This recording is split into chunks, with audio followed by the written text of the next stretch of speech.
আসসালামু আলাইকুম প্রিয় দর্শক, অন্য মঞ্চের আলাপচারিতায় আপনাদের সকলকে স্বাগত জানাচ্ছি। আসসালামু আলাইকুম।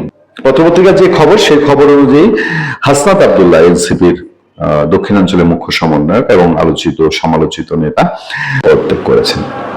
সামাজিক যোগাযোগের মাধ্যমে তাদের পদত্যাগপত্র ছড়িয়ে পড়লে বিষয়টি প্রকাশ্যে আসে। গণভোট চাঙ্গে উঠেছে, চাঙ্গে তুলে দিয়েছে বিএনপি। বিএনপির যেরকম সাতঘাটের পানি খাওয়া ইউনূস এবং জামাতে ইসলাম গণভোটে যেতে বাধ্য করছে, এবং গণভোটের সবচেয়ে ইন্টারেস্টিং ঘটনাটা ঘটিয়েছিলেন আমাদের বর্তমান প্রধানমন্ত্রী বিএনপি চেয়ারম্যান তারেক রহমান। তিনি ইলেকশন ক্যাম্পেইন শুরু করলেন সিলেট থেকে, এবং একই সাথে গণভোট এবং জাতীয় নির্বাচন। কিন্তু তিনি জাতীয় নির্বাচনে ধানের শীষে ভোট চান, কিন্তু গণভোটে তিনি ভোট চান না।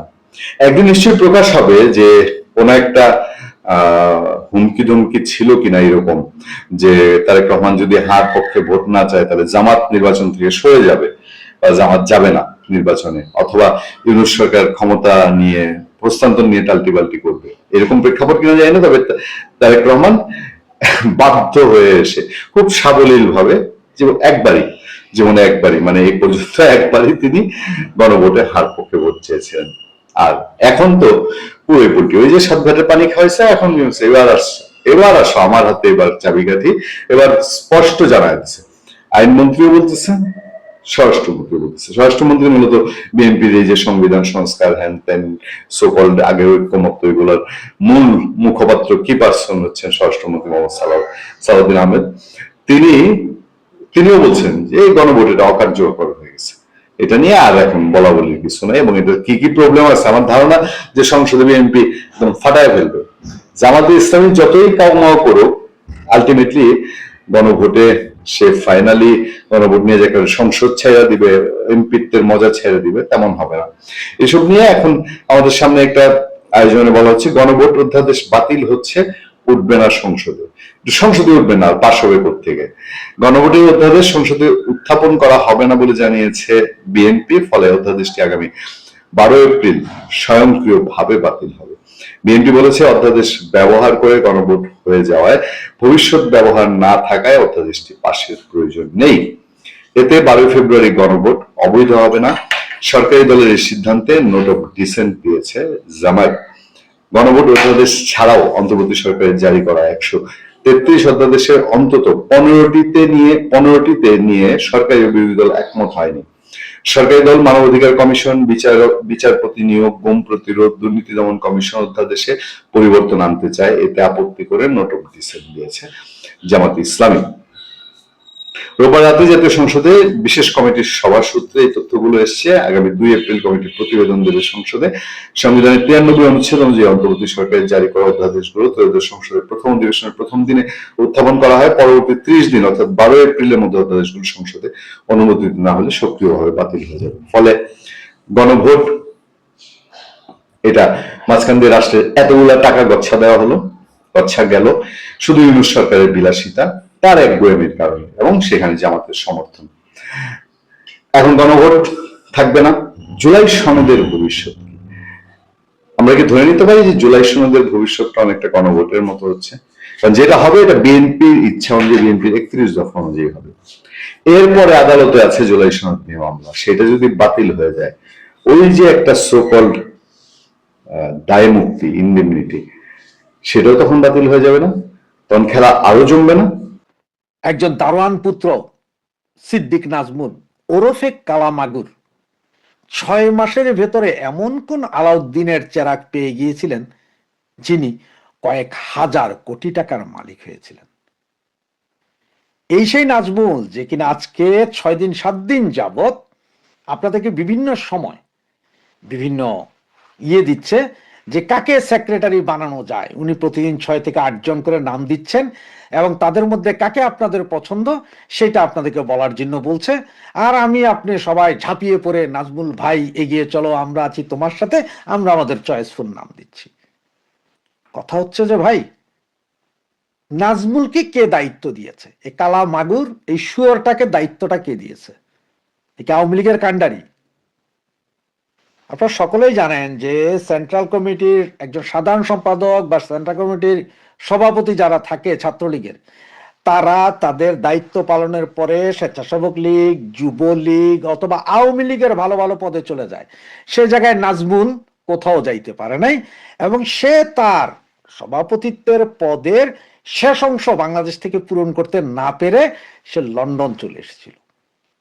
আসেন আগে একটু নাজমুলের নর্মাল একটু পরিচয়টুকু জানি। তো এই নাজমুল সিদ্দিকের জন্ম কিন্তু 1985 সালে জামালপুর জেলায় তার জন্ম। তারা 2 ভাই আর 1 বোনের সংসার। তার বাবা মানে নাজমুলের পিতা, উনি ছিলেন জামালপুরের খাদ্য গুদামের একজন নাইট শিফটের গার্ড, ক্লাস 8 পাস, 8ম শ্রেণী পাস অনলি, নাইট গার্ড ছিলেন। ছেলে জন্মগ্রহণ করেছেন। এরপরে নাজমুল সেখানে জামালপুর জেলা স্কুল থেকে মাধ্যমিক এবং পাশ করে উচ্চ মাধ্যমিকে ভর্তি হয় জামালপুর আশেক মাহমুদ কলেজে।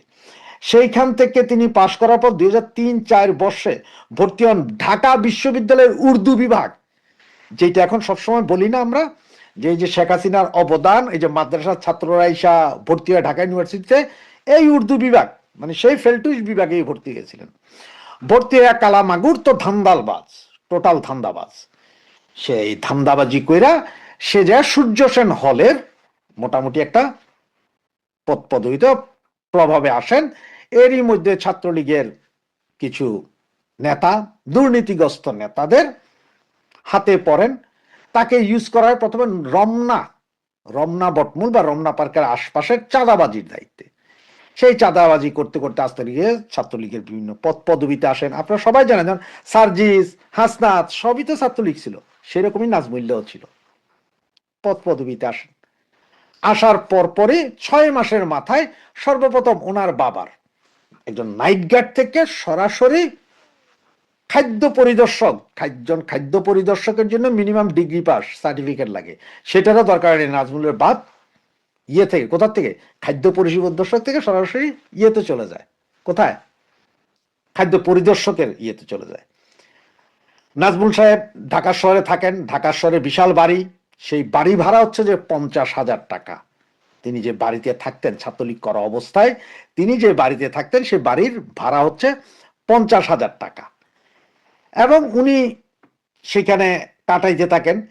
কিন্তু মূলত আসলে নাজমুলের অর্থনৈতিক দুর্নীতির যে সমস্যা শুরু হয় সেটা হচ্ছে যে নাজমুল এরপরে বাংলাদেশ এটা ফার্মার্স ব্যাংকের পরিচালক হন। ফার্মার্স ব্যাংকের পরিচালক হওয়ার জন্য 2011 সালে এই বেটা 27তম 2011 সালে নাজমুল কিন্তু 27তম কাউন্সিলে ছাত্রলীগের সাধারণ সম্পাদক হয়।